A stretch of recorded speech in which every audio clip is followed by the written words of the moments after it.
All right, guys, we'll get started here. Thanks for joining us today. We'll start off with Coach Golding, giving us an overview of today's announcement and our upcoming game against Tulane. Yeah, just obviously really excited for our players today. Big day, being able to watch the selection show and all of their hard work and everything that they put into this building, this staff, and this community, and everybody from Keith and the Chancellor and the Grove Collective for all this, to come into place and have the opportunity to play at home for this community, for these players is a really special day. So, got them coming back in tonight. They'll report back tonight at 6, and we'll have a normal work week, and it's time to turn the page and getting our preparation ready for a really good Tulane team. So I'll open it up for questions. Yeah, Pete, the draw itself, getting Tulane in a rematch. I mean, y'all beat them earlier this year, 45-10. What do you remember about them? And just what is your overall thoughts on the path y'all drew? Yeah, obviously, first, I think they're very well coached. I think, John's a good buddy of mine. They do a really good job, really well coached on offense. Really concerned about them coming in the first time they play. They're multiple in personnel and obviously got a quarterback with experience that I thought presented a lot of problems coming into the game. Obviously, coming out of the game, created some turnovers, played really well on offense, a lot of explosive plays. But the big thing now, man, I mean, that feels like years ago at this point, right? It was early in the season and they played really well lately, and they're coming off of a really good game and got some confidence in winning the conference championship and create a lot of turnovers. So we know we're gonna have our work cut out for us. Obviously, having been at Bama for all those years, we're used to playing somebody twice. Once you go to that SEC championship game, you're playing them twice. A lot of times the Division II and one AA was the same. So you got to look back. You can't get away from who you are, but you look and evaluate that first game and what were they trying to accomplish. What did they have that they didn't take advantage of that we got to prepare, for that they're going to come back with. So it's a good combination of, okay, what was the plan there? What did they attack? All right, what was their game plan? And then, all right, now how are they going to complement it and when to address it to get to the same concepts with different ways? So it's good to have some comfortability with it, but also our guys got to understand that that was years ago.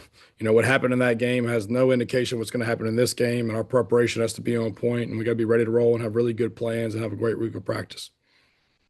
And as far as the last couple of weeks, and now getting to this point where it was focused on everything but football, to now be able to celebrate the accomplishment for what it is, and have this day, what was that like with the players? How did they respond? And what was just their overall response to getting the news of this reward of getting in the college football playoff? Yeah, I mean, I think obviously this is a little different because they knew they were going to be in, right? Obviously, based on their body of work. So I think they were just ready for, all right, who are we going to play? Right. And that spot the ball mentality that we talk about to be able to turn the page and put the focus back on, something else other than media and Twitter, right? And somebody's name and who was the coach and all that type of stuff. So I think they're excited to get back and have a game plan and put the previous game that we had to bed and move forward to a new scouting report tomorrow and some new opportunities and some new challenges with it, with a really unique game plan versus a really good football team. So I think they're super excited. But, as I told the team last week, I said, look, guys, there's only one team that's going to be happy at the end of this. This ain't the Gator Bowl, right? This ain't any of that stuff to where, you go in, you play well, and you win your last game. When you win this last game, you're walking off the field because you're the best team in the country. And so we got to make sure we're doing everything that we can in our preparation to give ourselves our best chance to put our best foot forward on Saturday. Hey Pete, what is Hey the Pete, last? John said earlier today that y'all two actually kind of FaceTime last night. Just, what's y'all's relationship like? And if you can, what was that conversation like? No, obviously us defensive guys, man, there ain't a lot of us, so we got to stick together. So no, so obviously John and I, go way back. I recruit Louisiana. Obviously he's, been in Tulane. My brother lives down in New Orleans, so get down there and see it, think the world of him. So think a lot about him. So I was just calling him. Obviously the selection show hadn't come up. I said, oh man, hopefully y'all got to go to Oregon. Bring your ass out west. But he had a good indication that he was kind of pushing to get back to Oxford a little closer and all that. So I was just congratulating him on a heck of a year and obviously talking about some of the Florida transition. And I told him he better bring his ass to Gainesville. He's going to be losing all these players over the next 2 weeks if he's not down there trying to save that program. So I was just messing with him. I really just congratulate him. What has the last week been like for you? Just from this time last week to today, is there any way to even put into words sort of all the different things you've had on your plate? A lot of lack of sleep. Probably the least amount of sleep I've had since like Vegas in '07, probably. But no, I mean, obviously, I think on Sunday, kind of when that thing hit, you just hit the ground running, man. I mean, I think, for me, it was the players at that point, and all I could think about is, the promises that I made in recruiting and talking to parents and the things that I promised, and the example that I was trying to set and all their hard work to make sure that, we didn't lose that. And so I felt like at that point, it was our responsibility to try to retain as many staff members as we possibly can. From that point forward, it was our responsibility to try to save the class as best we could. Really wasn't concerned from a defensive perspective. But obviously, when you're first called an offensive guys Tuesday at noon, you don't feel real good about it because obviously the retention of the offensive staff as well. So it wasn't really much time to think about it. And then my transition went to the players after signing day. So then we brought them back in Thursday and we had a team meeting and we kind of broke up into groups that we call get real groups and just kind of let them talk and try to get a pulse of the team, try to get how they felt about the situation. And then, I started meeting with them individually on Friday. We got them back, on the grass on Friday, getting them running around, and then gave them the weekend off. And we'll get back and attack it tonight at 6. So I think they're in a really good spot, man. I think it's a player-led team. I think we got a lot of guys wired the right way that aren't getting caught up in the emotions of everything that occurred. That this is still the 2025 season. We're not talking about 2026 yet. I told them I view myself as an interim head coach right now, and we're not going to reinvent the wheel. This thing was heading the right direction. Right now, I look at it as like the COVID year. There's 2 games we didn't have Coach Saban, but Sark walked us out the tunnel, and we still beat the shit out of Auburn. So we got to do what we're supposed to do. The play callers haven't changed. It's going to be in our preparation and how we practice and preparing really well to give us our best chance. So I think getting back to our normal routine of what they're used to up to this point is really, really important. As far as the play calling stuff, Pete, Charlie's come back, for the playoff run. Is there a chance he could stay long term? What kind of conversations with that? And when do you anticipate having some staff stuff maybe finalized or introduced in that way? Yeah, I think the biggest thing, a lot of these guys on Sunday just wanted to create opportunity. And what I mean by that, the message of them leaving the building never was they weren't coaching in the game. The message was 1000% I'm coaching in the game. I have to give me, my family, an opportunity at the end of this, whenever that is, what's best for me, my career, and my family. So there was never any inkling at all that Charlie Weiss wasn't calling the plays in the games. And that came from him to me and him to Keith Carter. And at the end of this thing, whether that's him being the OC at LSU or him being the OC here, that's up to him and his family. But, I made it a point to him, Charlie. It's like, I don't want to talk about 2026. I said about 2026. This is about 2025, right? And doing what we're responsible to do for the players, right? To put them in the best position to have success because they deserve that. So it was never not that for Charlie. And so whatever he decides, that's no different than every player in our team and every coach on our roster. In January, whenever it's over, everybody evaluates where am I at? Am I where I want to be in my career? Do I have better opportunities for me professionally, right, or my family, just like the players do? So we'll address all that after that we create a really good plan and hold these guys accountable and go play really well. Coach, is Ole Miss better off with you as head coach for this game with your commitment to the future and your focus on this game than it would have been with Lane Kiffin, do you believe? I think Ole Miss is better with the players being properly prepared and preparing the right way and practicing really well and having really good plans on both sides of the balls with consistency and play callers and the development at the position. I really don't think, right, at the end of the day, at this point, it's one thing if it's game 1. All right. And you're worried about, what's the culture like and the routine hasn't been set and all these guys don't have all that. To this point, to me, who runs you out of the huddle is overrated. It's not going to matter. At that point, the game's already won or lost by the plan and the preparation and the energy and the attitude of the players. And do they want to continue to compete and do they want another game or are they tired? And so I don't think it has whether it's another name running them out or me running them out. I really don't think it matters at that point. That work's already been done. And did you do everything that you could to control the outcome? And that's based on how you prepare and how you practice. Coach, what does it mean for Ole Miss football to host it for the first time in the college football playoff? Yeah, I think, I think it means everything in the world for this community, right? And for a chancellor that's been all in on athletics, right? For an athletic director that's given everything, right, to this school. For a Grove collective, right, that has got 1 million members for this community, right? Friends, right? For me around that own hotels and restaurants and bars and everything that they've given to this program for one day to have another opportunity to be able to host a playoff game, I think is awesome. And I think for the players to have invested so much for this team, right, the legacy of this team, right, to create that for them, I think it's been really unique because I think it's a really special group of kids. And so I think it's awesome. Obviously, I think this is something that this program is going to be the expectation moving forward. That's something that I'm used to. That's something when you invest a lot into programs and you're aligned right from the top down, from the chancellor to the athletic director to the head football coach to a really good growth collective led by Walker Jones and you elite really good players. This should be the norm. And I'm not going to lie to you. I called the Players Council in last week and I was like, look, the selection show Sunday. We can have a party if you want to. We can have a watch party. But to me, this is the expectation. All right. Y'all came here, right, coming off of last year, and we're pissed off that we weren't in it last year. Y'all came here, right, to make sure we were there. So if you want to have a party and blow balloons up and have food, I'm good with it. Y'all are going to decide that. But we could be in there breaking it down and getting a good game plan together, right? So we're having a party after the game. And they were all on board. Let me have a little more time off and let's show up at 6 and let's go to work. So, this is not a celebration to get in the playoffs and get your ass whooped. All right, you putting yourself in a really good position to be able to finish this thing the right way and make sure we're controlling what we control, and that's our preparation and our plan, and hold them accountable to play really well. You personally feel just about this being your first game as head coach or interim head coach, and it's a playoff game, taking the reins? Yeah, I don't feel any differently, man. But I'm a little different. I was D2, 1AA, mid-major, conference championships at Tusculum College. You never heard Delta State, South. It don't matter to me, man. Football, we've had a spot the ball mentality for a long time. I'm where my feet are. I don't care if I'm at Tusculum, Delta State, or here. I'm going to prepare the same way. I'm going to try to create a really good plan. I'm going to hold kids accountable, make sure that we're doing everything we can to try to win the football game, and be smart doing it. So to me, it's no different. I think you start making this thing bigger than it is and blowing this thing up and asking guys to press and do things that they haven't done all year. My big thing for those guys is just, don't look back and say, my bad, or I wish I would have. Right. You get very few opportunities, right, once you get into this to take advantage of it. And this is a 6-week process up to this point. Like, what are you willing to give up to get what you want? And, for me, on all those runs that we made, it was the guys that continued to wanted to play football that we continue to play football and won.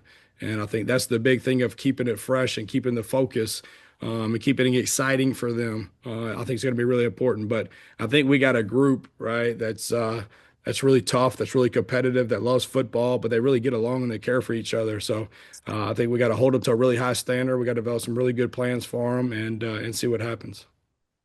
You said that you're going to keep things the same way. Does that mean you're going to be in the press box calling plays for the playoffs? Well, we're going to look at it. We're going to give us what our best chance is to win the football game. So obviously, I think that's a little bit different from an interim tag to what the tag is now. I've called plays in the box. I've called plays on the floor, obviously. All 5 years at Alabama, I called it on the grass. My first year here, I called it on the grass. To me, once you went to helmet communication and the tablets to where they actually get to see the video on the sideline, there's benefits to both. There's benefits to be able to see them in their eyes and see where they're at, and there's benefits to being upstairs. And sometimes you feel like you're a play ahead. But we're going to do. We got 2 weeks to make sure we got the best plan in place. For our team to give us our best chance. So we'll see where that goes. I'm not making any decisions on that right now. Hey, Pete, Keith made the decision, or said that you made the decision to cancel your introductory press conference. What was the rationale and reason going into that? Yeah, for me, it was, we've been through about a month and a half, right? That all the focus was on everything that didn't matter. And the focus wasn't on a team that went 11-1, that busted their ass, that did everything right to put themselves in an unbelievable position to have players, right, that had really elite years because of team success that should be able to get individual accolades and aren't, because we're talking about the wrong shit. And so, like, for me at that point, like, this has nothing to do with 2026. Like, this is 2025. In a normal situation, I'd be the interim coach. We'd be celebrating this team, this town, this university, having the ability to host a playoff game.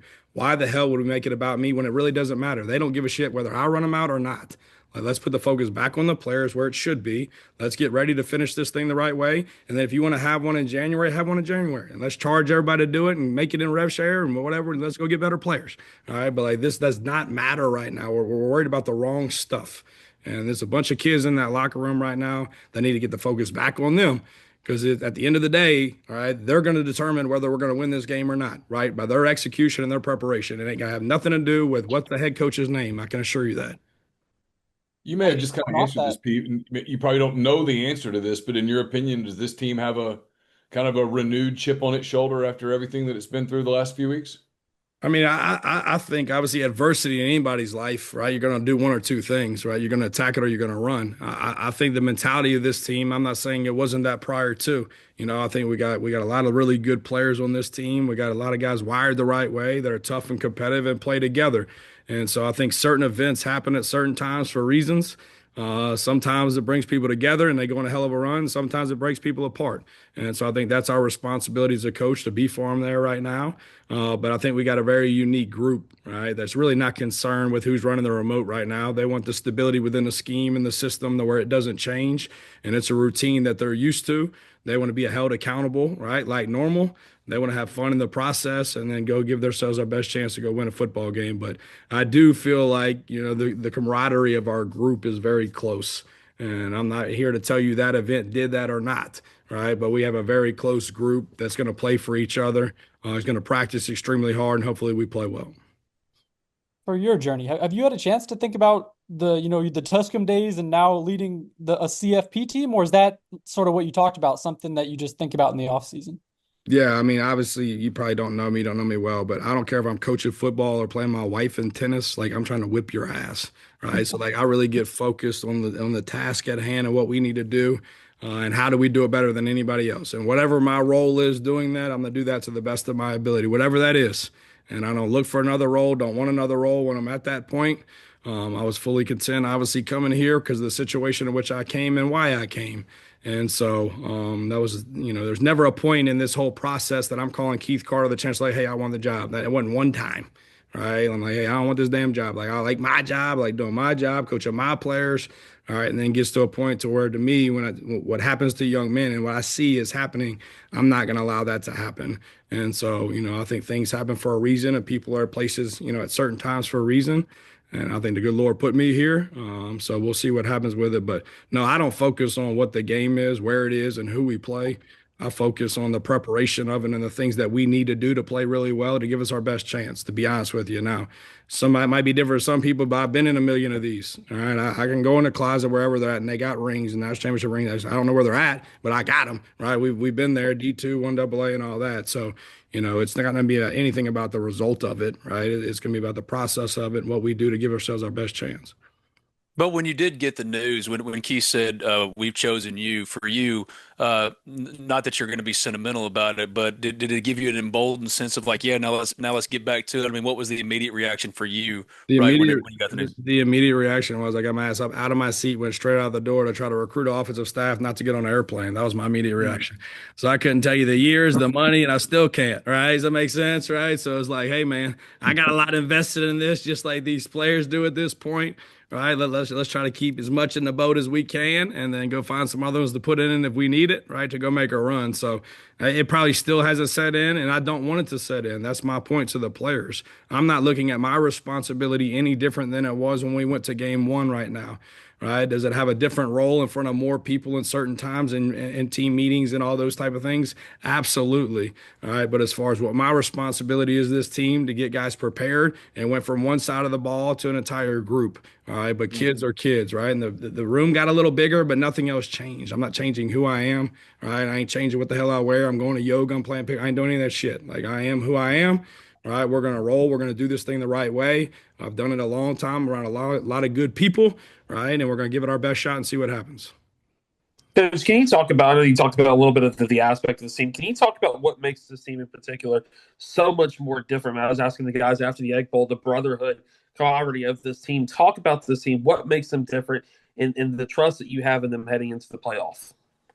I think they're selfless, to be honest with you. I think that's everybody's major concern in college football right now. When you recruit at a high level, especially in the portal, you're not bringing backup players in. You're bringing starters in from where they're at, and that's their expectation.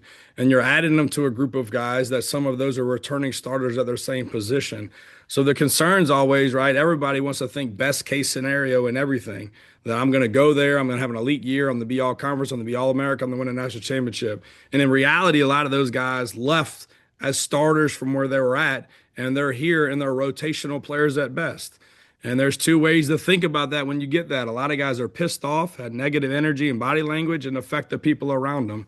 Or you have guys like we have that just want to be told the truth. Hey, where am I at? What do I need to do to improve? What's going to be my role, and how can I improve that? And in the meantime of that, I'm going to be a really good teammate. In the meantime of that, I'm going to push this guy really, really hard to make him be an elite teammate, right? And create depth for us because guys are going to get banged up. And I told several of those guys, the Jalen Tua story last week when I'm meeting with them individually, right? To have that resiliency like Jalen did, to get pulled out, right, as a national champion and undefeated at halftime of the national championship, to get pulled out, not hurt, not like Austin, you get pulled out. And watch a true freshman go in there and win it in overtime at 2nd and 26 and not transfer.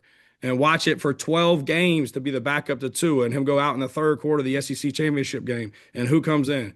Jalen. We're behind 10, leads us back, and wins the SEC championship. Nobody would even know who he is, right, if his mentality wasn't to be ready for that moment. And I think that's the biggest thing. We got guys like that right now that here they work hard, they practice hard, regardless what their role is going to be in the game. And I think that's very unique. Right, that does not happen everywhere. And so that's a culture created by really good players, led by coaches, right, in a lot of different areas of the building, that they don't care who gets the credit. And that's hard right now anywhere, right? That I'm going to put the work in, and I really don't care who gets the credit. We get the credit. We get to become 11-1. We get to have a playoff game. And it wasn't based on any individual. And so I think that's what's unique about this group. Do you anticipate keeping the same type of offense, up tempo, that type thing? Some defensive coordinators think you got to slow it down. What's your thoughts? I like offenses that score because that means you can give up more on defense. No, obviously, I think the really important thing, all right, in a program is stability within your scheme. And so what I mean by that, right, regardless whether you look at Alabama and Georgia on those runs, OCs left, DCs left, but the stability within the scheme, you recruit elite players into an NFL style system that's had a lot of success. It takes care of itself because you go in that freshman year and you learn the system. Now that sophomore year is the same system, same language. You go from English 1 to English 2. And now your third year, your most important year because you're draft eligible, right? You're in English 3. And so now we're coaching the opposite side of the ball. So on defense, they come in here, all we're worried about, hey, alignment, assignment, key. Where do I line up? What the hell do I look at, right? What do I have? What's my run responsibility? What's my pass responsibility? That second year, we're focused on the technical aspect of that position playing the game, of pad level and stance and hand placement and eye control. That third year, we're coaching offense. All right, if I'm a DB, look at the split variation, right? He's inside my divider, outside my divider, 2 or 4 is flipped, back's offset to me, right? Tackle's got a high hat read. Boom, here comes the concept. And you're anticipating calling out plays before they ever come, and that allows guys to be more productive. So no different than what I was raised in. I don't want that to change in whatever phase that is, offense, defense, or special teams. I think when you acquire really good coaches, they're going to have other opportunities that are better opportunities for them and their family. And you want them to continue and to grow. So now we're going to have young coaches under them as well so that our systems don't change. So to answer your question, no, I'm not changing a system, right, that has put us in the position that we're at. That's led the country in offense for multiple different years and been very productive. And we have a locker room full of good players that have been recruited to play within that system and got really good coaches on our staff that coach that system. So, no, I don't anticipate any change in the system. I anticipate continuing to recruit really good players and put them in the system and having a really good quarterback like we always have, play good defense, right, and win a bunch of football games. Coach, a lot of the Ole Miss identity was intertwined with Lane. Obviously, he got a lot of national attention with his social media accounts, public appearances, sideline antics. How do you maintain that level of exposure? You strike me as blue collar. Is there a thought process as far as what you want the program identity to look like nationally? I think everybody in the country today is talking about Ole Miss football. Why? Because they're in the playoffs. People talk about people that win. I don't care what they dress like, what they do. Is there notoriety outside of things? Absolutely. But if you win games and you compete for championships and you put guys in the first round of the draft and they get drafted and you recruit at a really high level, right, and you recruit good players on signing day, then they're talking about the football program for the football program. for the development of the players, for winning football games and continuing to do that. So no, I'm not a Twitter guy. I won't be a Twitter guy. Right. So I got my new contract. They can fire me at any point. My ass will be at the beach. All right. So again, I am who I am. We're going to recruit really good players. We're going to have NFL style systems that aren't going to change the billing systems. We're going to hold our guys to a high standard, just like we have. Right. And obviously, we're going to win a bunch of games in the process. Hey, Pete, I know obviously you started off as a walk-on at Delta State. When you kind of reflect on that now as a head coach, what do you kind of remember about walking on and being a G at Delta State, and what can you kind of reflect on that as being a head coach now? Yeah, I think it's just the mentality, right? I mean, I think it's hard to instill that in people. I think some people have that and they don't. And what I mean by that is, regardless whether I was a walk on or not, my mentality was go outwork everybody else, right? Regardless of the position that they put me at, right? Regardless how I got there, who's on full scholarship, it doesn't matter. I mean, I think, it's a very easy concept. Everybody wants to understand, like, how do you get to where you want to go? You got to outwork everybody else. You're not always going to be the most talented guy or seen as the most talented guy. You got to be willing to do things that they're not. And when you have talent and you do those things, then obviously then now you have a lot of success. But, my time at Delta State under Coach Rhodes, obviously who recruited me down there with Mike Kershaw, was unbelievable people, right? In a place that I was still allowed to do what I love, right? In my opinion, was at a very high level, right? That I enjoyed everything about it. I think it makes you appreciate this level even more. All right, because obviously back then you got a spirit pack and that was about it, right? You got a hole in your socks, good luck, And so, some of those things when you get to, nicer places that have better nutrition, right? And you travel better and all that, it makes you more appreciative of that, right? But I think it's, very rewarding, right? To understand that there's really good players at Division II. No different when I was at Southeastern. There was really good players at 1AA. The size, speed of it at certain positions is a little different, but at the end of the day, guys that were tough, competitive, and love football, they played and we won a bunch of games with them, regardless where we're at, what the logo was on. So that's not going to change, but I was really appreciative of obviously all the people in Cleveland and Coach Rhodes and my opportunity there to get into it. And Coach Roberts had a huge impact on for me as a player, more importantly as a man and as a coach. So that's a big piece of who I am. One more question. Hey, Pete, go ahead, bud. You talked about the commitment from your coaches. Do you see that same kind of commitment from your players? Do you expect to be at full strength the rest of the way roster-wise? I can assure you if a player doesn't want to play in a playoff game, I don't want them in my locker room. So, yes, I fully anticipate why players play football, to be able to compete for a championship. And if they have the opportunity to do that, 1,000%, I feel like every player in there would. If he would not, I don't care what level I'm at, I don't want him in my locker room, and my ass would never draft him. So I don't know what we're talking about. This is not the Gator Bowl from last year. This is not all them other bowls. This is the opportunity to compete for a championship based on what you've done up to this point and you have earned with a group of brothers that you came in with and made a bond to create a legacy that no other team here has ever done. So if you ain't up for that, I don't want you. All right. Thanks, guys. That wraps us up for today. We'll